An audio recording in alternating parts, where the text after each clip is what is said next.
Hi, and welcome to Michigan Matters. Today, we're going to focus on our auto heritage and love affair with cars as we look to the upcoming Drive Home Rally, which will run along the infamous Route 66 and eventually end up at the Detroit Auto Show. We have three folks involved here to talk about it. Then it's one of the top tourist destinations in the country as the Henry Ford, which includes the museum, Greenfield Village, and the Rouge Factory Tour, is in the spotlight as we talk to Ellen Hill Zarang about what's coming up. There's lots of cool things to talk about. Let's get started. From CBS Detroit, this is Michigan Matters with Carol Kane. Michigan Matters is brought to you in part by PNC Bank. And we're so pleased to welcome three guys who live and breathe autos as few others. David Madeira, who is the Vice Chair of America's Automotive Trust, or AAT. Rod Albers, longtime friend of the show, who is an AAT board member and former Executive Director of DADA. And Steve Saleen, former race car driver, who's still driving and winning. We'll get to that. And also he has Saleen INC. It is great to have you guys here with us. And my goodness, we have much to talk about here. Rod, let me start with you. The AAT, the Detroit Auto Show, and the National Route 66 Centennial Commission is getting together and having the Drive Home 7 Route 66, a Century of Automotive Rally coming to Detroit. Tell us quickly about it. Well, I think the best part from my end is to tell you how this all began 7 years ago. And we've ended at this point now where we got Route 66, which is going to be that drive home and bringing all these cars that were built here in Detroit back home again. So going back to when Dave and I came up with the idea, it was fun sitting down and having a cocktail coming up and creating new ideas and ways to really celebrate the industry and the history of vehicles and the future and where it's headed. So the one we're doing now I think is really special with the Centennial coming up of Route 66 and all that can be had with that. What Dave has put together with the AAT and with Steve Saleen involved, it's going to be an amazing event driving cross-country from California all the way to Chicago and to Detroit. So, so David, when does the rally actually start? And I know it begins as Route 66 for people who may not know, and California goes across the country back in when the highways weren't there, and they take this Route 66 across the country. So where does it begin and when? It's really cool because it's going to begin at Mel's Diner, which you may recall was made famous in Happy Days, yeah. Right? And that's actually the literal spot where the original route began or ended. So we have them committed. We're going to do a celebration there, and we'll start this drive January 3rd. So we kick off the celebration of the commission for the year. Well, and it's going to go along this route and go through and ends up in Chicago, but then the vehicles will come to Detroit. So Steve, you are a legend in the auto industry, race car driver, build these incredible performance cars. Will you be participating in this rally? I know you're on the AAT board, by the way. Yes, of course. It starts in Southern California. It was our hometown. So we'll be there with our Mustangs and trucks and maybe a supercar or two to at least kick it off. Yeah, and there's how many cars are involved with this? Well, we'll have 9 official cars, but we have on the website, we have an invitation page. So as all this news gets out, we're inviting people to join along the way. When we did the Mustang Stampede with Ford, remember there were 1,000 Mustangs in Dearborn? I think this thing is going to bring enthusiasts out all across the country. And Carol, they point them to Detroit. And the trust has always been about that relationship. Well, and I remember in 2015 when you started it, I joined you, gentlemen, for the last leg where you went from, I can't remember the dealership in Lincoln of Troy. There we go, in Troy, down Woodward to the auto show in these incredible, there was a Chrysler 300C, a 65 Ford Country Squire station wagon, a 69 Camaro, other vehicles, amazing, and people were joining in along the way too, right? Right. Yeah, we can both jump in on this one, but think about this in January too with these old cars that they were, built in a time when they had to go through rough weather and all that too. So Detroit in January, it really worked out great. And having you in the car and doing the interview going downtown, down Woodward You too. were doing the driving.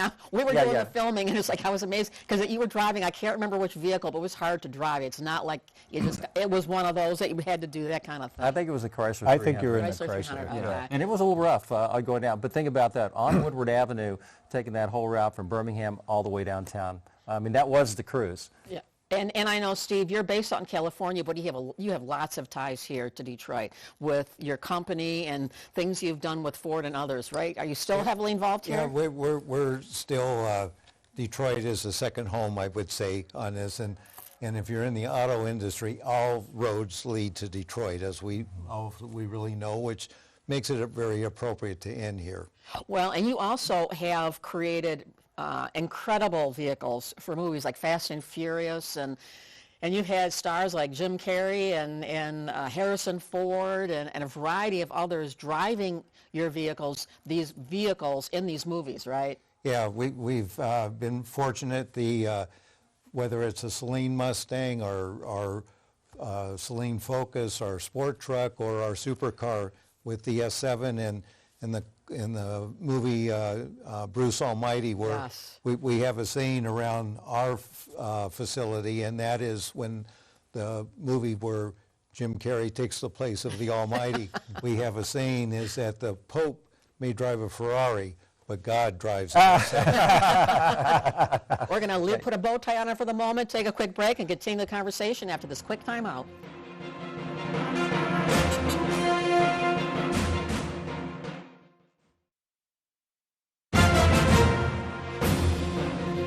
And welcome back to Michigan Matters. We're talking with Dave Madeira, Ron Alberts, and Steve Saline, and talking about what else but autos right now. And Steve, when you have your vehicles have been featured in over 100 movies and TV shows, right? Correct. So when a vehicle is going to appear in like a Fast and Furious, do the producers come to you saying, we're going to do this movie, we'd like you to do this vehicle, or do they see these incredible vehicles you have on the race circuit and on street and saying, we want one of those? Well, it actually is. It depends on the movie on this. Most of the time, though, I think the director or the producer has designated they want this type of car, and then they will call us about doing this.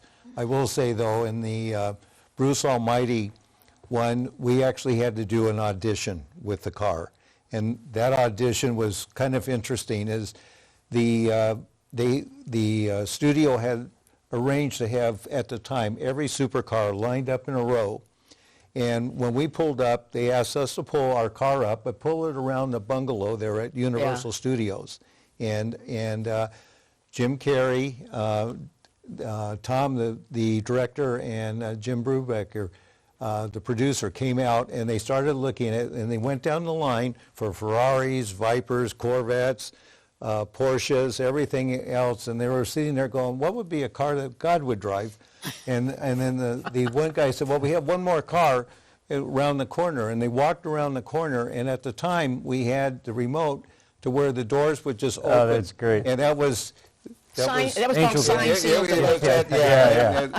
Love at first sight. Oh my goodness. And I know, and congratulations to you. I know you just won a race. You literally were put at the back of the field with 40 racers recently, and you still won the race. Yes, I was, fortunately I was driving our new supercar, the Celine S1, and they made me start at the back, but I was able to work my way through and ended up winning the race. That's it. Well, congratulations to you, too. So, Rod, you have been involved with autos. I know it's part of your DNA here. And this town is so tied to autos, but it's the love affair with vehicles, too. And who is the market for things like this rally with the Barrett-Jackson, with the Detroit Auto Show? Who is the market for that, do you think? Well, I think in general, if I get your question correct, this is such a car enthusiast city, and whether it's here or around the country, the love affair never goes away. And I think it's evolving a bit, though. I mean, it's kind of like me changing with my job. You know, I was good for 30 years. I had my love affair in what I did. And now we have Sam Clement leading a new direction, and it's going to be a different story and a different draw of people. But I think the breadth is still growing and expanding in regard to people that find cars intriguing and a different way of looking at it, the technology and otherwise. And David, I know the rally is going to be going on in January. You have a website where people can check in to see what the latest is, or if they want to participate, or if they have ideas too, right? Right, absolutely. It's aat.org, and they scroll down, they'll see the Drive Home page, and they're taken to all those things you just mentioned.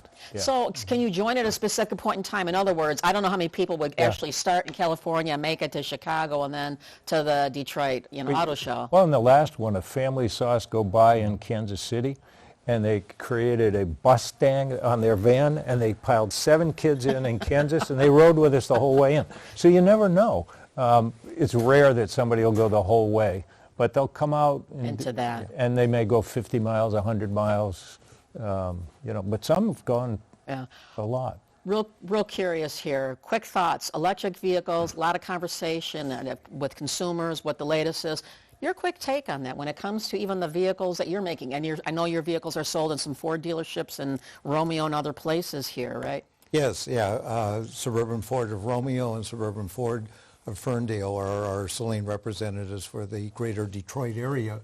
But as far as, we've always tended to look at the future. Yeah. And we have actually a version of the Tesla called the Celine Tesla that we offered, and that was actually in 2014. So we're looking at the automotive landscape is really evolving, and we'll get into the development, and it's not inconceivable we'll be talking someday about flying cars.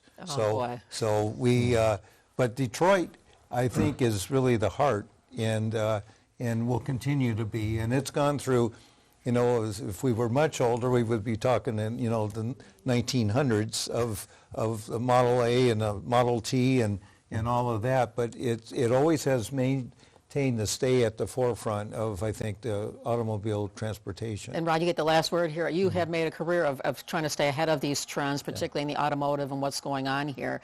How do you see EVs impacting what we're doing? Well, first I would say that it's interesting how things go full circle. There was a car called the Waverly Electric back in the early 1900s, and now we came back to electric cars. But I think everybody got a little overeager about having it mainstream. It's not ready yet. There's too much infrastructure, too many things that are obvious now. They weren't clear 5 years ago. Right. But I think the learning curve has come a long way for the manufacturers, all of them. So we're finding a place for it, but the future is looking electric, but it has its time. It's going to take the road's a little bit more bumpy than what people thought, I think, 10 years ago when we first started really talking about this. But anyways, so I'm looking forward to seeing all of you down at the rally coming up here and winding into at the Detroit Auto Show here, and look forward to see any new movies or whatever. Anything you want to mention of new movie that you're involved with vehicles? I'm under secrecy, so I have to be quiet until it comes out. I'm going to guess it has something to do with I'm going to guess Tom Cruise. Anyways, that strikes me as his kind of car. He owns actually several Celine Mustangs. So what's the one you were talking about? The 7, Celine 7. Yeah, the S7. Of course, and the price tag on that is what, 1.8 mil? Yes, 1.8. So, but it's 1,500 horsepower. It'll go over 300 mile an hour, and if you get the right road, it'll drive upside down. There we go. Oh, my God. All right. On that, I know we could sit here all day and talk about this, but we're going to wind it down. Thank you guys so much for being here. Appreciate it. Thank you. Okay. Thank you. And keep it right here. We're back with more Michigan Matters after this timeout.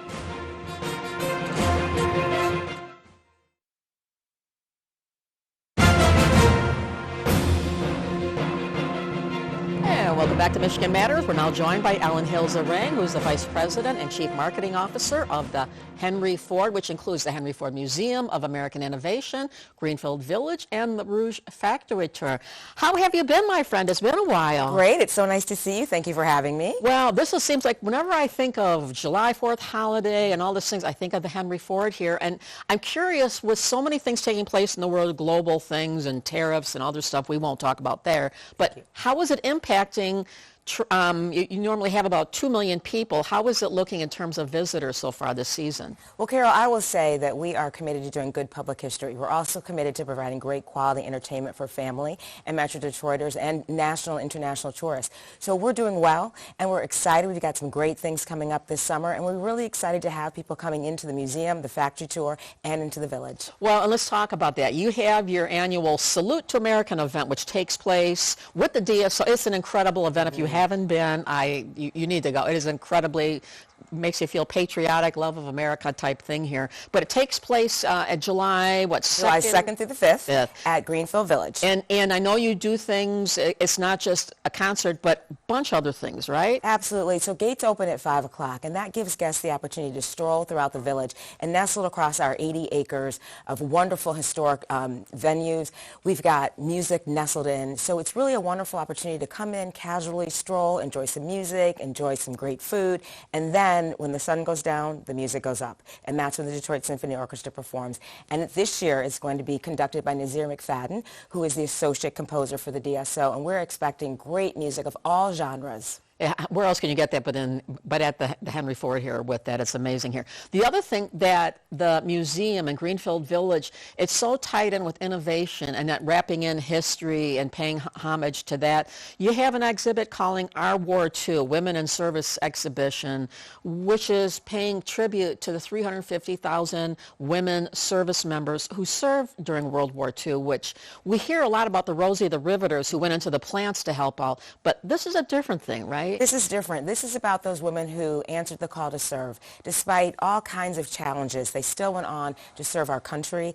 And I will tell you, Carol, this exhibition is breathtaking. There are bright, huge photos and images of the women. There's wonderful artifacts of uniforms, of makeup cases, of scrapbooks, everything that tells the narrative. And this is very, very important, particularly in this time when we really want to celebrate the legacy of women. And so I encourage everyone to come to this exhibition, but I certainly think it's something special for young women because you are just inspired. I was personally inspired by the courage of these women. Yeah.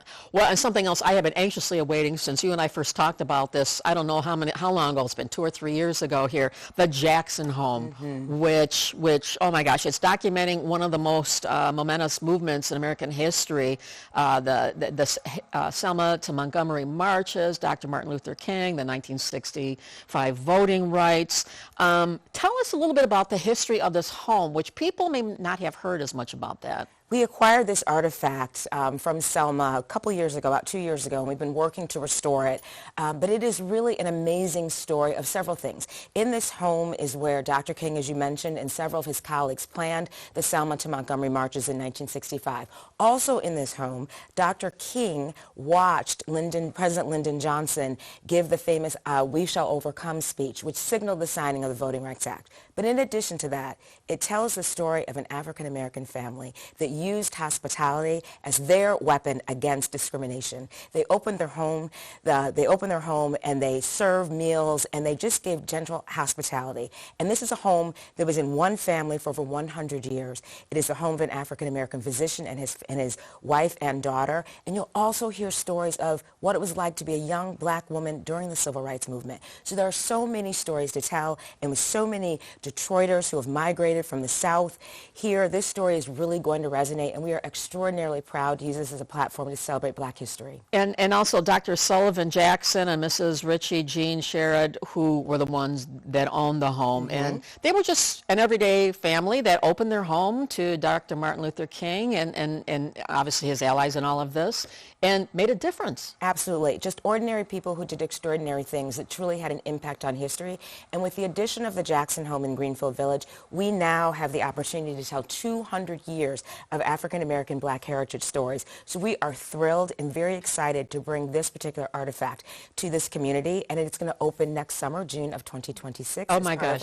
America 250 celebration. Well, speaking of, let's stay with history for a moment here. In the museum is the Rosa Parks bus, where she refused to give up her seat to a white man. And I think that's got to be one of your most popular exhibits inside the museum, right? There's so many popular things in the museum. The Rosa Parks bus is certainly probably the number one, but we also have the presidential limousines. We have the chair where President Lincoln was assassinated. And the museum is filled with those really rich stories of American innovation. And we hope that when guests come, they are inspired to create their own dreams. Well, I remember I was taping a women's special for CBS, and you folks had kindly opened the door, let me come tape portion of it, of my open there. I was inside the Rosa Parks bus. Strange thing happened. The power went out in the whole place. The crowd had to empty because it was dark, whatever here. We decided to film anyways and use the light inside, and it was the most eerie and unusual things, because we were doing a special that included, Rosa Parks in here. Oh my gosh, oh my gosh. So many stories to tell, but we need to take a quick break. We'll be back right after this.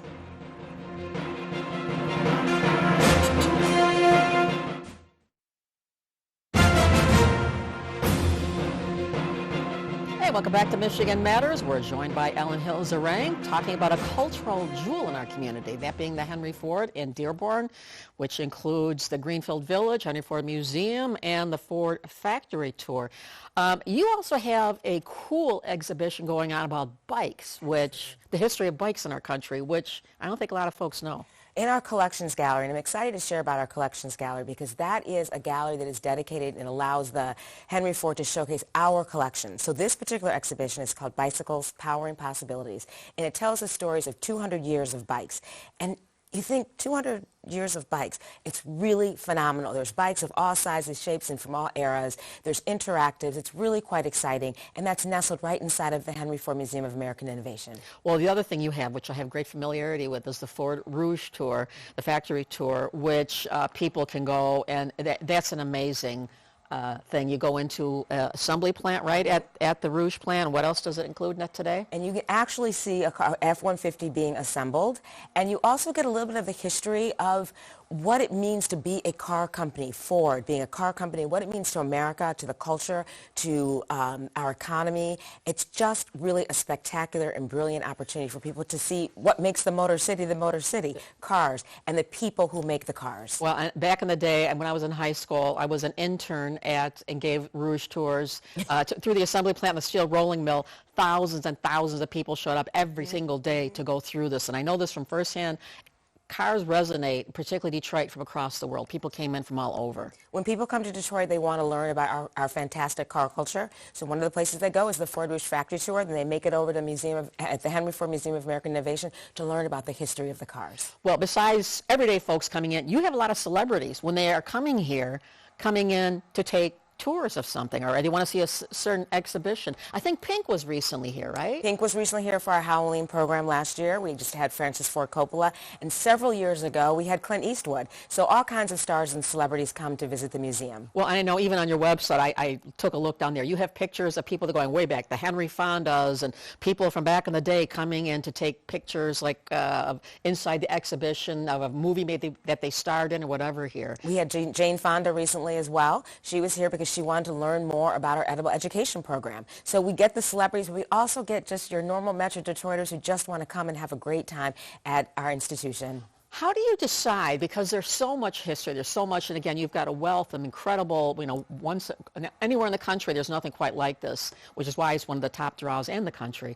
How do you decide when to add a new exhibition? Oh, that takes a lot of thought and a lot of planning. It's not easy to mount a new exhibition, so we've got an incredible team of curators, and we work collaboratively to decide what should we add to the collection. It is a very thoughtful process. It takes a lot of time, but we also think about what will resonate with our guests and what will inspire them about the story of American innovation. Well, and other things too, like the Jackson home. How did that, just real quick, I know there's probably a long story with that, but just in a nutshell, how did that come about?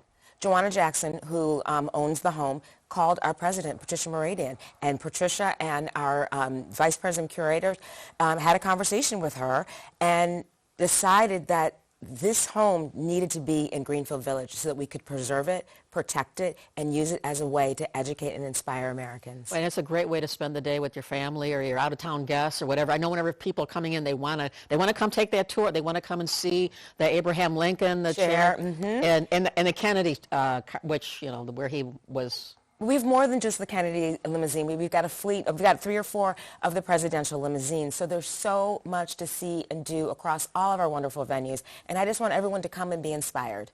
Well, and the other thing is, I know all of us are looking forward to the Salute to America with the DSO, which is amazing. Are there tickets still available? Before I started with this, are there tickets still available? There are tickets still available. Guests can go to thf.org for more information. And again, I just want to remind everyone, it's July 2nd through the 5th, and it's going to be a spectacular evening culminated with a great fireworks show. And I lit a candle. It's going to be good weather, too. Thank you so much. All righty. Take good care. Thanks for joining us. Enjoy the rest of your day. We'll see you next Sunday for a little bit more Michigan Matters.